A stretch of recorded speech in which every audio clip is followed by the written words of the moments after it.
let's talk about what you should consider when you're considering buying a phone mount. Intro.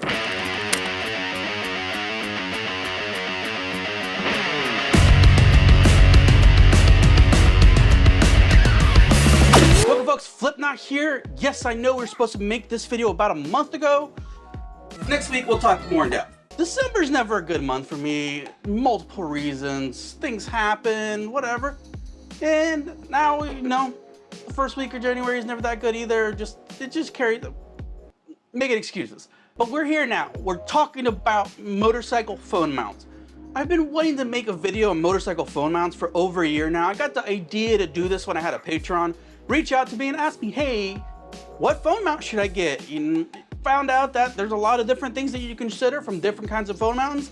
And I found out that I happen to know a little bit more than I thought I knew. So let's talk about phone mounts. I'm gonna break it down to 3 different kinds of phone mounts. I am also gonna give you both a pros and a cons list. Every single thing has a pro, every single thing has a con. You have to consider what is the best situation for you and how you ride and what you ride also. So let's begin. All right, so I'm gonna begin with I'm gonna call the 4-corner phone mount. Typically it latches on the 4 corners, either on the actual 4 corners of the phone or just grips onto the sides at 4 points. Also, another way that you can consider these is most of them come with some kind of ball joint, either connected from the handlebar into the ball joint, or the ram mount with these friction arms. Clearly, I like friction arms. These are for camera equipment. This is the ram mount. So I bought the ram mount in about 2014, right before I moved to Chicago for the first time. And the main reason why I was looking for a phone mount was because I needed something to be able to look down and see my map where I was going in a new town that I've never been to. So I bought the ram mount. Now, when I first bought the ram mount, this is what cell phones looked like. They were small. That's about as big as they got. And then they started to get extravagant and getting pretty freaking big. The reason I'm pointing this out is because back then they didn't come with this weird little rubber grabber thing. This small thing fit in there and it fit in there nice and tight and nice and perfect. And that's all it needed. Now, well, when the phones got a lot bigger, they turned into a much bigger wind sail, which is why you start hearing that people don't like mounts like this, because your phone becomes a wind sail and just right out the back. Nothing you can do about it. I'm guessing that as we started to get to this size of phone, we started seeing this more often. So I found this laying around the garage and I put it on mine. Because again, phones are getting bigger now. You just clip it on and then you just whoosh, and you grab the corners, and now you have something holding on to your phone so it doesn't go flying out behind you. And it also depends on the motorcycle you have, the windshield you have, and the handlebars you have, and where you're putting it on here. Because if it's right here and the wind's coming right at it, it'll probably be okay with direct wind, but it also might fly away. If you put it down here, it'll probably have a lot less wind. Depending on your windshield, it will have different pockets of airflow that might make it worse. But I feel like this is a lot to get on and off if you're on long motorcycle trips and you're constantly stopping at gas stations. You gotta undo it if you're plugged in, something like that. I feel like it just kind of takes a lot of effort. When I went to Texas and I used this on the Goldwing, what I started doing was I would just loosen up the ball mount and just put this in my pocket when I went to the gas stations to use the restroom, and then just come back and pop it right back on. It's an easy way to do it. It's a good and easy solution, but it's just a lot of, oh my God, I gotta undo this, and then whatever, then I gotta squeeze. But this was one of the first motorcycle mounts I ever saw. They were about $70 when they came out. I just saw it on Amazon for about $65, which the thing is too, it's also very versatile. There's different things you can do with these friction mounts. You can add different things. Like I said, these right here, these little feet screws, you can put on a GoPro on there. You can put different cameras if you want to. One thing I really like about it is that the friction arm does kind of mitigate a lot of the vibration because it's not directly mounted onto the handlebars. And the thing is too, is like a lot of these that I see on people's motorcycles, these little feet come off, which yes, none of these came off, which is luckily. So like that's where it just turns into a wind sail. It's pushing against this for so much that the rubber just comes off and there's nothing stopping your phone from flying. Again, thankfully they started making these things, which I guess that's how it's supposed to go, depending on the giant size of your phone. But back to this type, say the 4-corner, you have more affordable $20 to $30 ones. They feel like cheaper plastic. They have a little bit of a ratcheting thing to it typically. They're pretty affordable. They do really, really well for the most part, but you are paying for what you get. The ratcheting system is probably gonna fail sooner or later with the spring that holds the ratchet in. Some of the teeth might get ruined because that's the size of your phone. And every time you take your phone on and off, it's just probably gonna eat away some of the teeth, and That's what worries me about those. But if you need a quick solution, those are great. They work really well for the most part. So to break down the pros and cons really quick, the pros are, these are typically more affordable, they are more versatile, they fit more phones, they're easy to mount for the most part, they'll fit most motorcycles. I'm missing the little rubber piece right there that stops it from rubbing against your metal. You can upgrade them, you can change out parts, whatever. Now for the cons. As I said, it does turn into a giant windsill. And like I said, the cheaper 4-pointer ones, the teeth might get a little bit bitten up. The spring assisted button might loosen them. They're not forever. Remember that when you're buying them. If you need something for now, they do a great job. And for this one, this being the one that I had on my motorcycle for the longest time, was, you know, I didn't want to have this huge thing on my motorcycle at all times because, hell, for the most part, my phone was always in my pocket and I didn't go out riding for that long. I use my motorcycle more for commuting from work and back. It was typically the same route, the same interstate, you know, nothing too different. So I would have to remove this thing because this is just gonna sit there. And once you remove it, there was just this weird ball sitting there most of the time and I didn't know what to do with it, but I think I had it down maybe, so it stayed out of the way a little bit more, but you know, that was what I used as a phone mount for close to 10 years. It did the job. So the next kind of phone mount I want to talk about is going to be the case-mounted phones. It seems to be the more preferred method of mounting your phone, or you see it more often. They're typically the more expensive styles of phone mounts. They usually do have metal and better built parts. The reason why I'm calling it phone case-mounted mounts, yeah, that's a mouthful. Case-mounted mounts is because you use a specialty phone mount to mount it to the mounting bracket. Like this. Couple of the bigger companies out there would probably be Quad Lock and Rockform. There's another one called CP, I want to say. CP makes the Harley Davidson ones that you buy branded from Harley Davidson. All three are great brands. All three have their pros and cons. All three are absolutely great phone mounts. But again, there's a pro and there's a con to everything. So we're going to discuss that right now.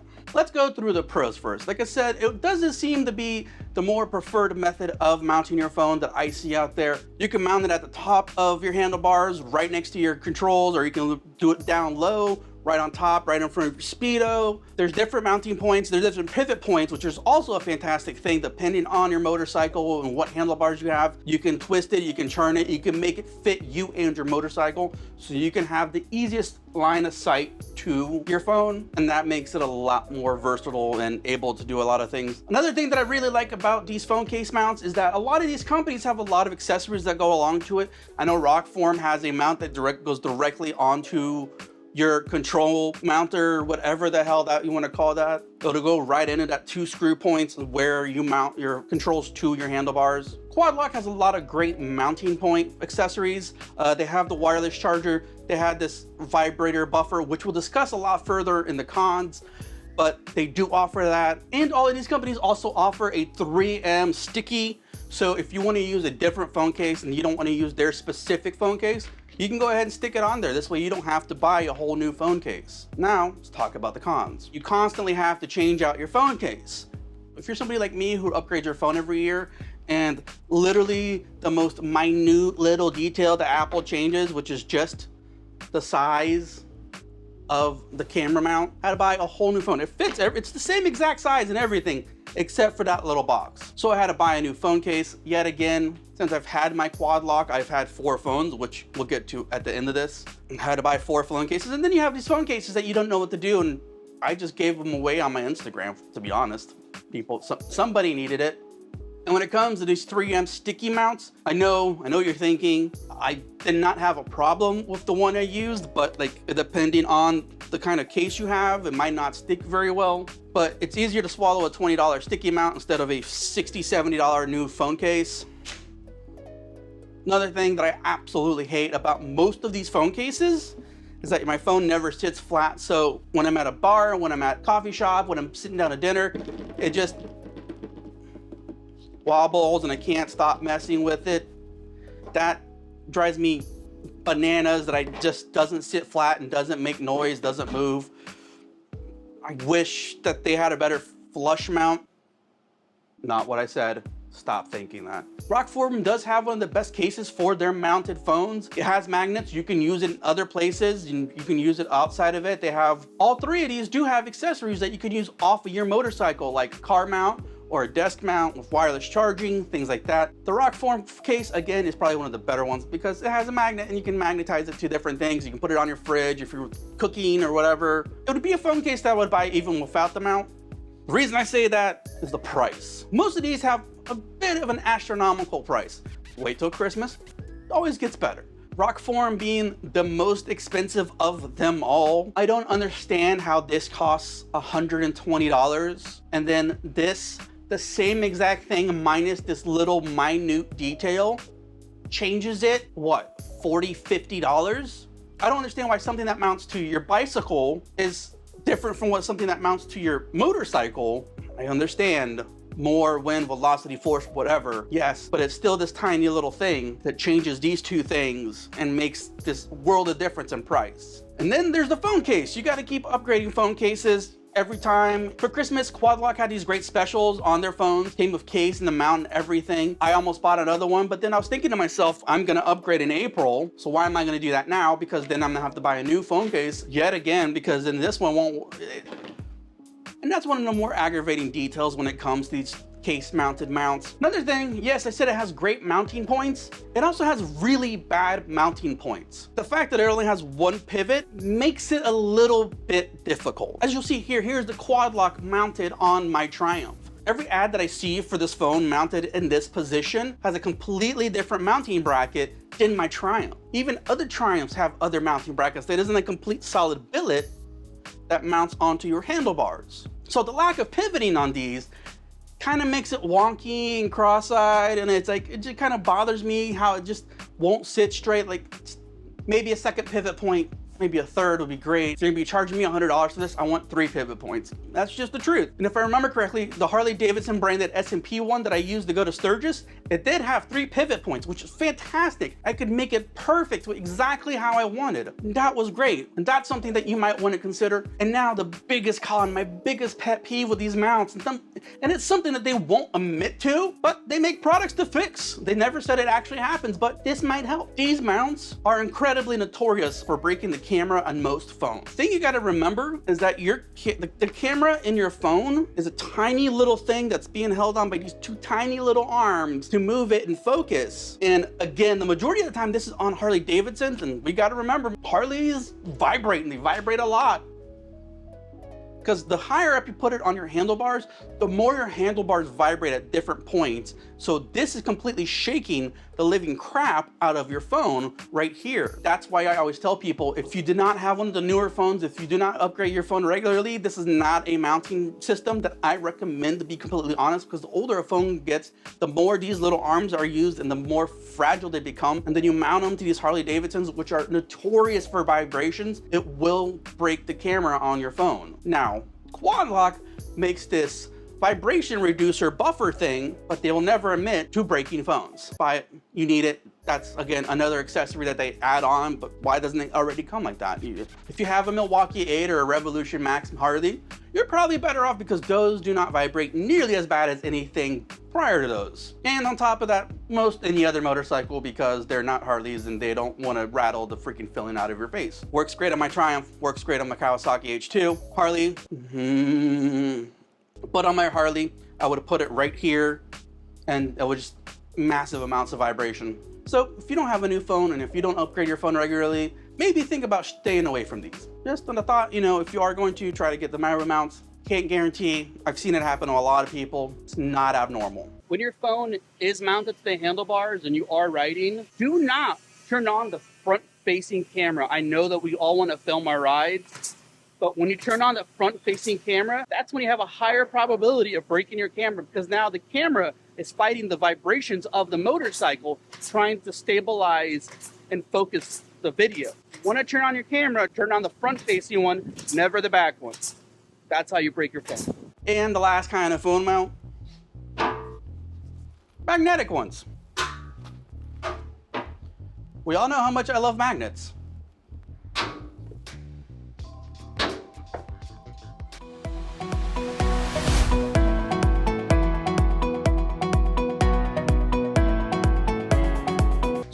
only two magnet mounts that I really know of are the Nielsen Rig cell phone case and the Freak mount, which has been getting really big lately. Again, pros and cons. Things I really like about both of these, things I really don't like about both of them. So one thing that I really like about the magnetic phone mounts is that you can take it off and use it on a different motorcycle without any tools. That is my biggest problem with the other two kinds of mounts, is that I have multiple motorcycles, and when I get on a different motorcycle, I want to put my phone mount on it. I don't want to have to undo and redo, and like, it just, I'm afraid that's going to strip away all the screw from using it so many times, taking it on and off in different motorcycles. As I was saying in the middle of filming this whole fiasco, yeah, the thread came out of the bottom part, so that's kind of the point I was making, because you got to keep taking it on and off, put it on different bikes, and that's what will happen. Again, they're magnetic. You can put them anywhere. They don't have to stay on your motorcycle. They come right off. It's not an eyesore. It's not a weird thing that you have to deal with. You can mount it to your toolbox. If you're trying to YouTube something while you're working on your motorcycle, you have something to hold your phone. This Freak mount is actually kind of awesome. You can take off the magnet and put it on the bottom, so you have a little tripod if you're out in the wild. Apparently Freak mount, they don't want you to do that. I'm gonna guess it's probably because they're afraid that it's gonna unscrew and your phone's gonna go flying, which is what my fear is. So I think they just don't want you to mess with the screw that much. But you know, I'm the accessories guy, I'm the camera guy. So if I'm out in the wild and I'm filming and I have this in my pocket and there's a freaking light post, bang, right there, do my thing, have both hands, be as eccentric and jazz handsy as you want to be. It's convenient. It does a lot of little convenient things. The Nielsen Rig phone mount is great for you're doing day trips, 2-day trips where you're not going to bring a lot of luggage or baggage. Kind of doubles as a wallet to a certain degree. You have this little ports inside of here. I'm the type of person that would keep an emergency 20 down there or 50. A bonus to the Nielsen Rig is that it is already rainproof and waterproof. All the other ones have extra things that you put on your phone to make it waterproof. So there's always that extra layer of reliability. This phone case will sit in two different positions. You can prop it up a little bit, put up a little higher. It will be a little bit more in your line of sight. One of the things I like about it is that when you hop off, you can just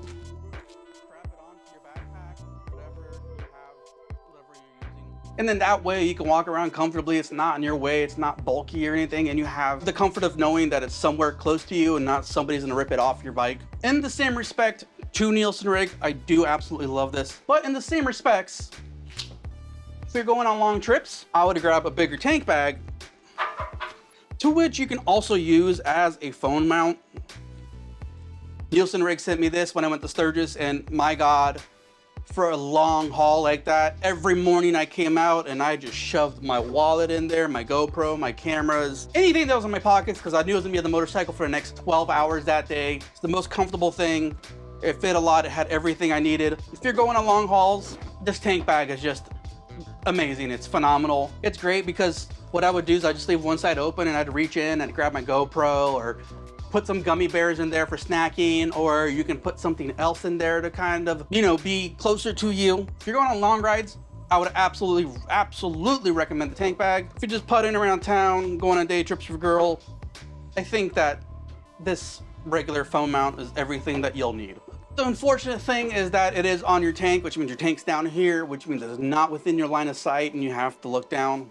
Again, this one does prop up, so it makes it for a little bit of a better sight, but it's still down low.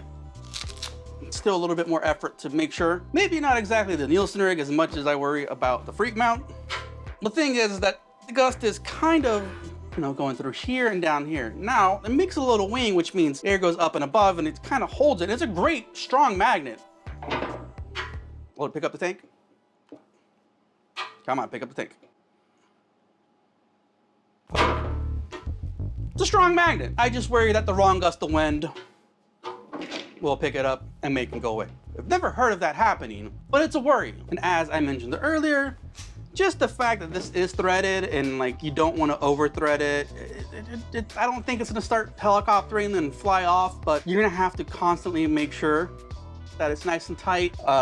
The magnet is wrapped in rubber, and I feel like the last big con, and I feel like this is what deters a lot of people from going to magnetic mounts, and I can completely understand. That could really do some damage on your paint job in the wrong scenario. Again, when I first worked with Nielsen Rig was when I was going to Sturgis and they sent me the tank bag. One thing they told me is before you put it on your tank, make sure you wipe off the magnets, make sure there isn't any loose metal or gravel, because as soon as you mount it on there, it's gonna dig a hole into your paint job. Lucky for me, I don't have anything super special, and my Harley is just absolutely sun bleached and destroyed, so I'm not really worried about ruining an already ruined paint job. A lot of you probably are. So one thing to remember, that when it comes to magnetic phone mounts, just make sure you just give it a quick little wipe, make sure there's no rocks, no metal, no weird shavings that accidentally got on there. I also know that there has been a worry about this magnetic disc from Freak Mount that, you know, over time, like from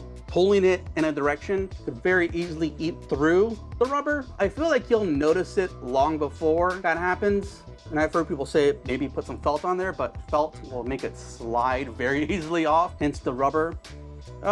Concerns. It's things that are probably gonna happen to somebody. More than anything, I really don't think you have that much to be concerned about. Well, those are my thoughts on phone mounts. I'm not trying to tell you what you should and shouldn't buy. I'm not trying to persuade you in any way, but Nielsen Rig did send me this phone mount as well as this tank mount. Again, I've worked the phone before. They sent me the tank mount when I went to Sturgis. They sent me this phone mount to do this review on, and they were absolutely kind enough to send me a second one to give away to you. And to win this Nielsen Rig phone mount, all you have to do is go to the Nielsen Rig YouTube channel, make sure you're subscribed to them, go to 3 of their videos, the ones that interest you the most, and be like, hey, Flipknot sent me. And then in a week from now, I'm gonna get a list from Nielsen Rig, and I'm gonna pick a winner. And who knows, maybe there's more giveaways in the future, thanks to Nielsen Rig. Well, that's everything I have to say about phone mounts. I'm not here to tell you what to do, just give you some information to think about. Well, that's about gonna wrap it up on phone mounts. Thanks for watching. I hope you got some good information out of it. Again, Nielsen Rig YouTube channel, watch 3 videos, comment, Flipknot sent me, and be picking a winner for this a week later. Announce it on Instagram. Right here. Either way, folks, you all know how this works. Do not forget to like this video. Do not forget to subscribe. As always, I'll catch you on the flip side. One last thing I forgot to mention, I can't believe I forgot to mention this, but when it comes to a phone mount that grabs onto your phone, always be careful to not hit the buttons. Because especially with iPhone, it's gonna start trying to call the cops. Yeah, if you have iPhones and you have emergency stuff on, be careful of grabbing the buttons when you're mounting. Yeah, it can call the cops, and that's scary when you're on your motorcycle gloves. Goodbye.